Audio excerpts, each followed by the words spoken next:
আমার এই ভিডিওটা যদি 1 মিলিয়ন রিয়েক আসে, মিজান ভাইয়ের দোকানের যা মাল সাবানা লাগে এর অর্ধেক আমি বহন করব। আমগো যারা ভক্তরা আছেন, যদি আমগো অসহায় মানুষের আপনারা ভালোবাসা থাকেন, এই ভাইয়ে কিন্তু একবারে শুরুর থেকে শেষ ফিনিশিং পর্যন্ত আমার কাছে আছে। এর আগে হোটেল করানোর সময় 50-60 হাজার টাকার জিনিস আমার হোটেলে দিছে।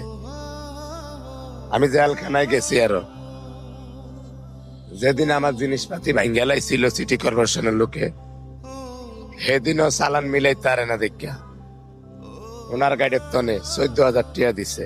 উনি যদি আমার দিয়ে 10 টাকা কামাইও করে, 5 টাকা হইল এই হোটেলে দিছে অসহায় মানুষের। ওনার একটা আবদার, ভাই কি আবদার? আমার এই ভিডিওটার মধ্যে যেন 1 মিলিয়ন রিয়েক আসে। ওয়ান